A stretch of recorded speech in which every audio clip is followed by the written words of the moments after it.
Hello, back to this BC1000 repair. Going to pull out the bad diodes down here. So, got the soldering iron all warmed up. I'll go ahead and move this out of the way. We'll just put it over here.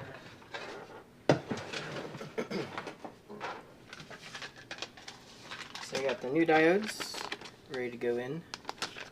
And we'll go ahead and pull out these diodes that are in here. We'll test them out, make sure they're bad, and I'm not sure how I'm going to do this so you can see, but what I'm essentially going to do is we're going to go down here, going to heat up those solder joints and just pull them out from the other side, and then we'll use a solder sucker to suck all of the solder out of them. Shouldn't be too bad, I don't think.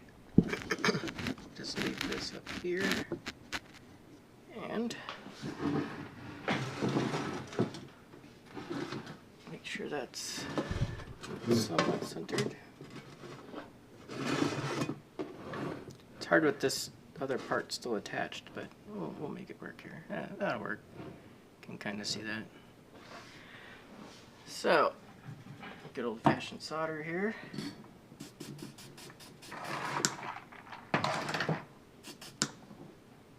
Somewhat clean tip. I should have probably put a bigger tip on that.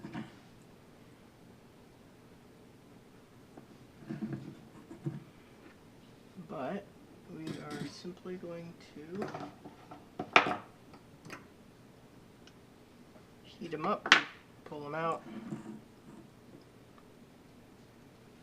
So what I'm going to do first is add a little solder to the joints, because that'll help them. The flux in the solder here helps it more easily conduct heat.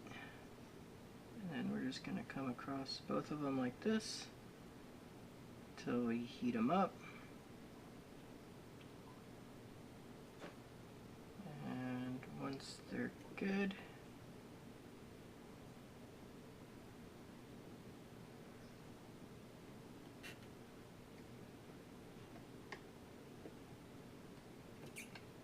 just yoink it out, like so.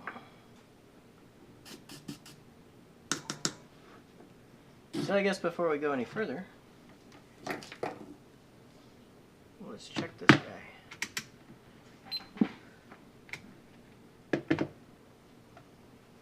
So we're on diode check, and she's dead. No question about that. Completely dead. So I'll add that to the parts bin. Is that even on camera? Oh, it is. Okay.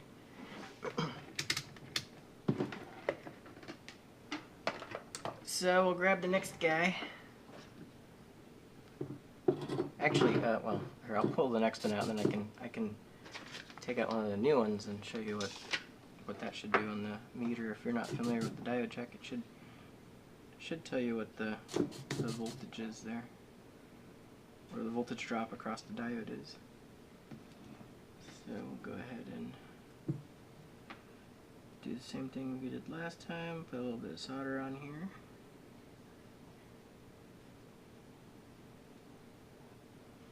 And then go ahead and get the iron across both pads simultaneously.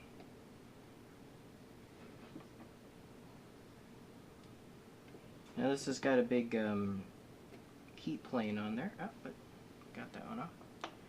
So it could take it a little bit before we get it out of there. Now, ooh, yeah, look at this guy. I don't know if you can tell, but let me see if I can get that on camera. Probably not. It's cracked. You can see a line right across here where it's cracked. Let me see if I get the light just right. So he's probably bad. Now the sill pads we want to keep. So we go ahead and put that back where it came from. Yeah. So I guess we could test this guy, but the fact that he's cracked in half is Not a good sign.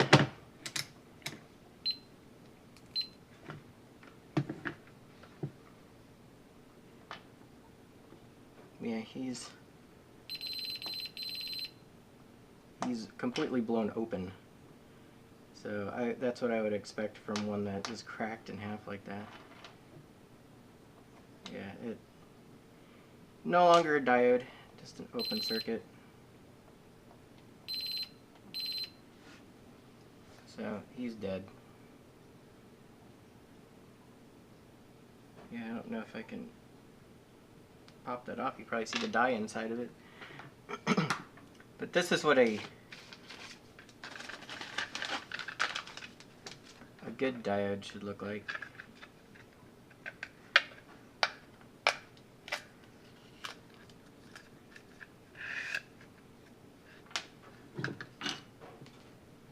So one way should be an open circuit, like that, and the other way should be a very low voltage, see, 0.4 volt diode drop across there. And one of these pins is shorted to the case, see? So this guy is shorted. That's why they have the little sill pads to isolate them. But that's what a good diode should look like. So far, 2 out of the 5 we've taken out are dead.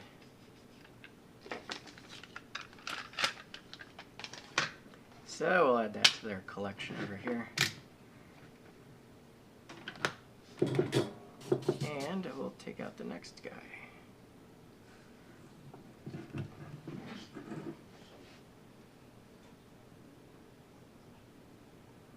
And these are on very good heat pores, copper pores, to get rid of some of the heat. Carry high current, so it makes it a little difficult to remove them because you've got to heat up the entire plane too. Copper pore. Yeah, I probably should have put a bigger tip on my iron here.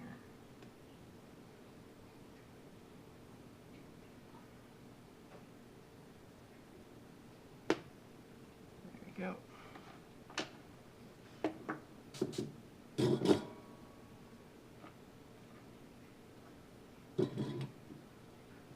And we'll check him. Even if any of these are actually good, I'm not going to reuse them. We're going to replace them with all new ones.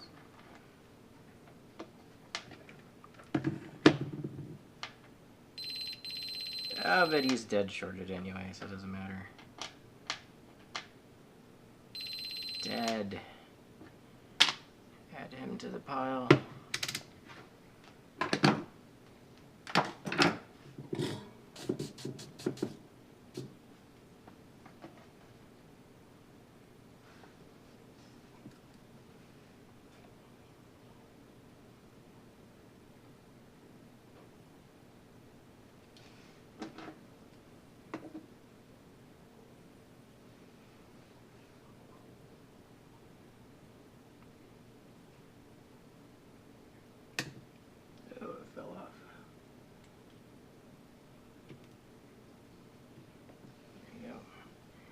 This guy is completely melted. Like, he has certainly seen better days.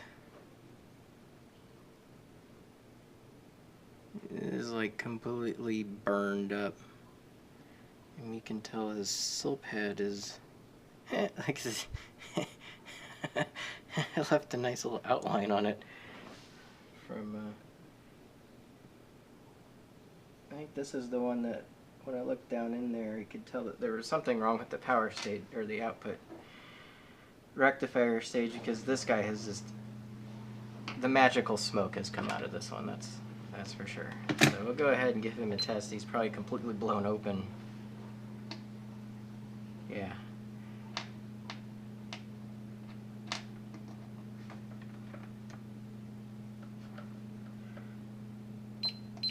Oh, you know what? That's amazing. He's still good.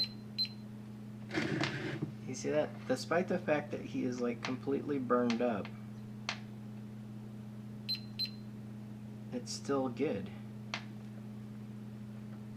Well, I guess that might make sense. He was the only one that was still working, and so everything was traveling through him. But that is in such horrible state. We're tossing him too. I'm actually surprised that the guy is actually good. Well, good. It could test good, but under load he's probably got issues. He probably only part of the diode is still intact, and that's why he got really so hot that magical smoke has come out of him.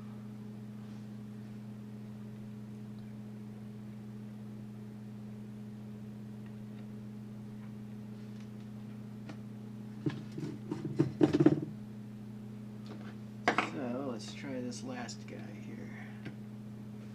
See what's going on with him.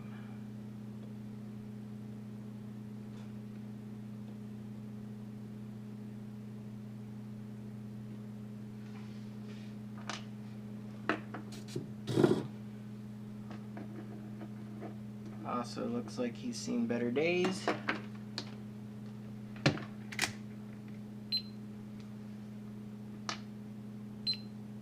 Hey, he's also kind of good. Yeah, that guy's still good too. Or at least close to good.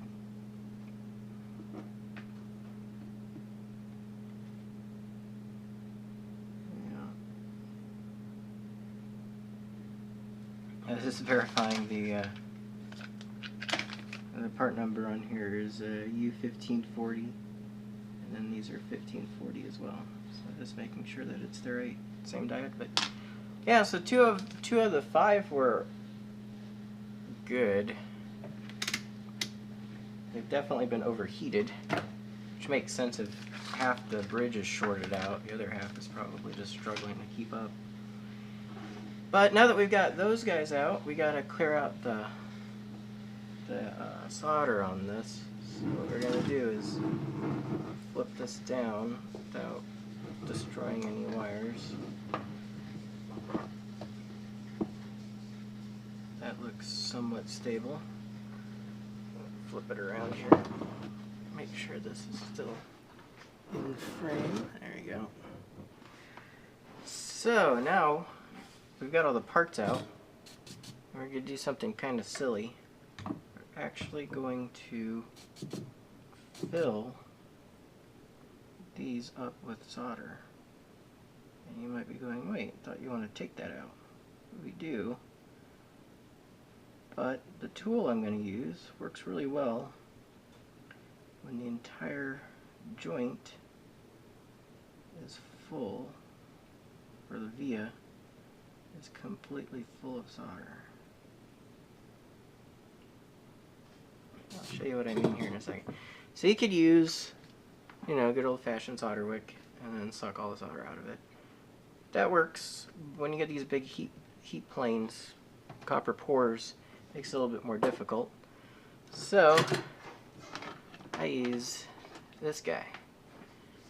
And what it is a soldering iron with a built-in solder sucker. So you do this, and the little plunger pops back. See that? And when it does that, it pulls air in and pulls the solder into this tube, which you can clean out. So it gets really hot, and then you just stick that on here, and it works really good. But it likes to have the hole. If you've already got the hole opened up, then it doesn't work very well.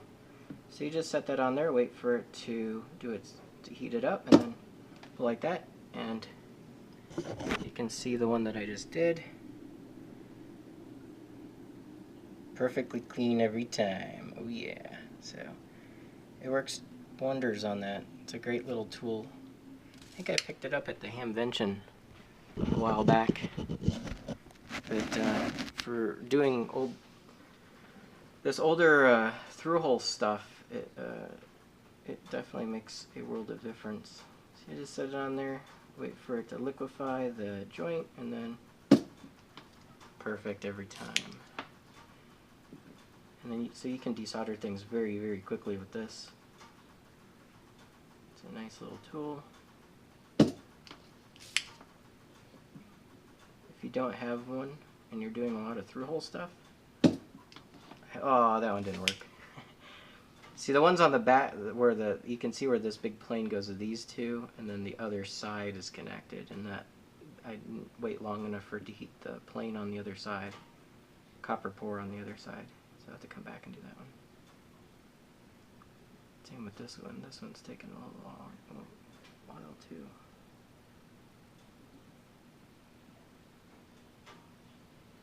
Gotta heat up all that copper.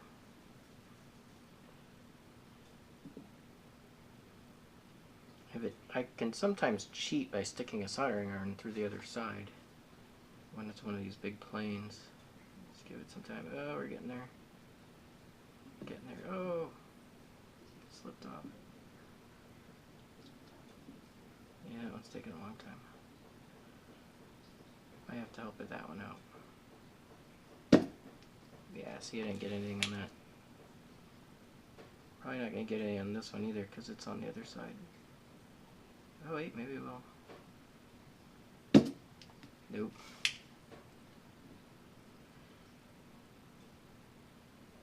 I'll get those two inside ones pretty easily. Got that one.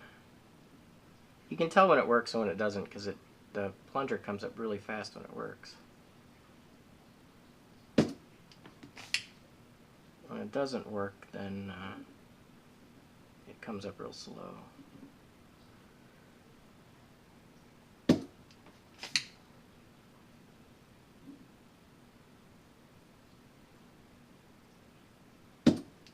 Yeah, that didn't work on that one either. Alright. So we could try for a second attempt, but we can be somewhat educational. And before I do anything, there's a little solder ball right here that I want to get rid of. And right here, so they don't get back into the system. Because you get one of those solder balls and they end up going between a joint and then boom.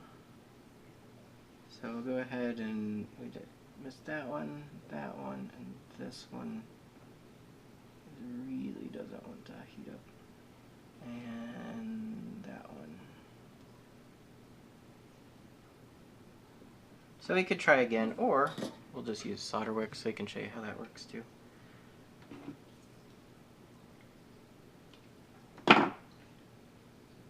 Actually, we're going to use one of these. Are these the same? Yeah, they're the same.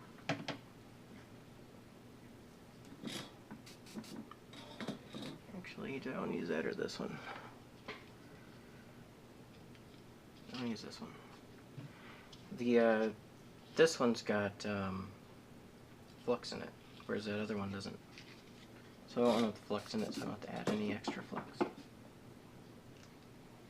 So, for this, I find the best thing to do is to add a little bit of solder on it from the beginning, so that it makes good contact with the iron. And then we're going to take this guy out. We just set it on top, and we'll wait, and you'll see that start sucking solder up. Capillary action. We'll wick it all in there, and then when that looks like it's stopped, you go like that, and see the hole is nice and good. Wait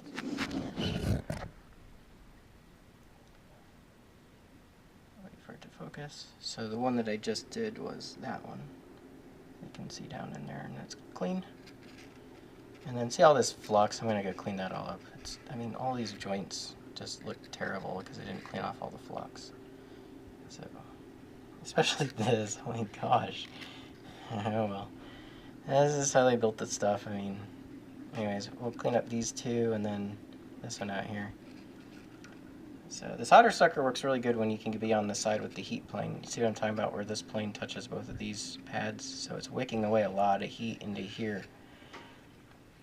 So in order to get the ones that don't have any that don't look like they have anything connected to it, like that one and this one, they're actually a big plane on the other side of the board that they're connected to.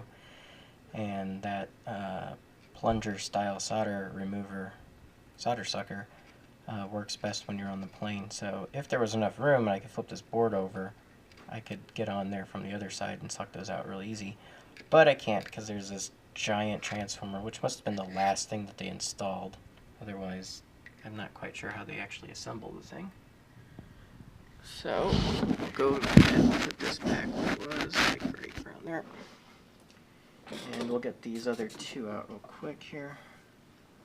So, cut the end off here. And then, do the same thing we did last time. Just put a little bit of solder on here.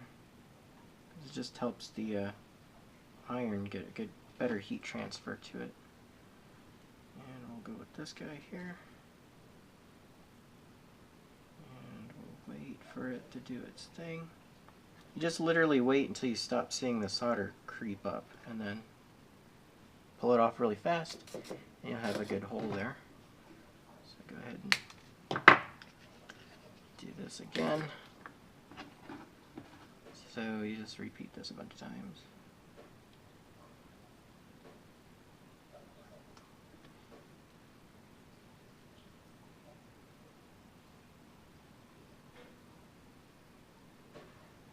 So again, I'm just waiting for the solder. You can see the solder propagating up through the wick, and take it off when it stops. That means it sucked everything out of the hole.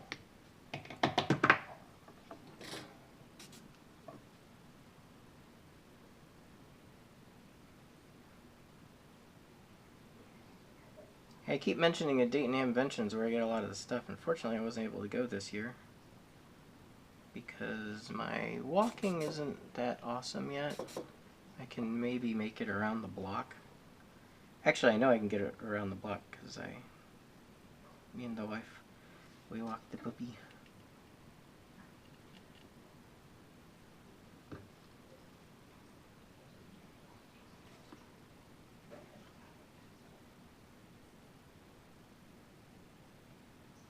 So yeah, this year I didn't get to go get a bunch of stuff there like I normally do. But next year, I think I'll be able to make it. That didn't work on that one. That one's on a pretty big plane on the other side, I'm going to guess. So I'll try it again here.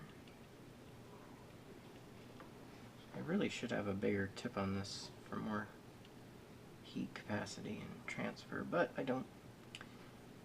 I do have bigger tips, I just have to wait for it to cool off before I can change it, so that takes time. There we go, now I got it that time. Okay, and just as a quick little easy check, we'll do this to make sure that they're all open.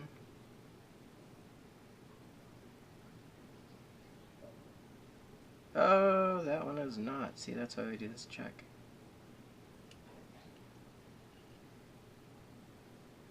This one. That one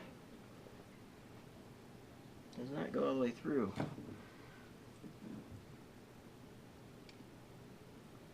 So the other side's actually got some solder still on it. So what we can do is fill that up again.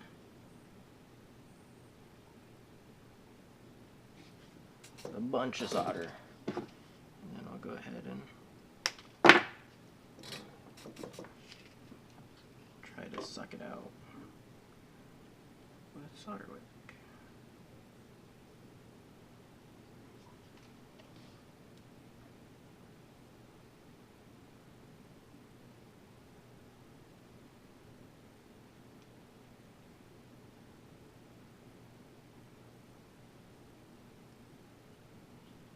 Wait for it. Boom. Alright. Final check here. Hey, goes all the way through now. And of course the final step is to clean it all up. And we get some good old-fashioned rubbing alcohol, and then my little cup of Q-tips, and we'll go ahead and clean up all this nasty flux.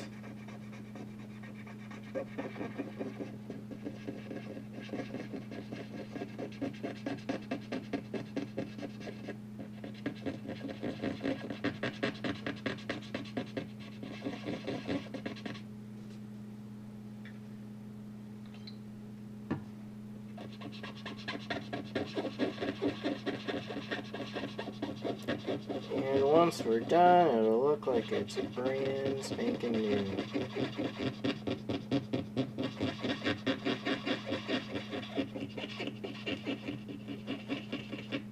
got a lot on it. I'll have to get a new one.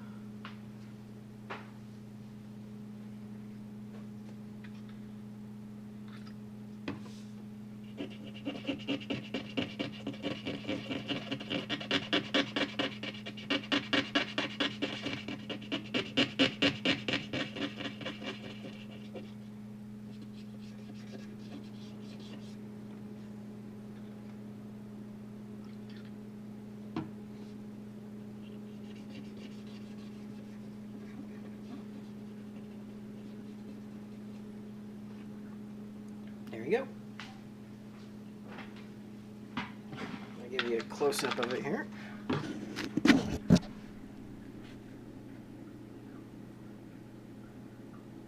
I'll wait for the alcohol to dry, but yeah, everybody looks nice and clean. Go ahead and grab another one.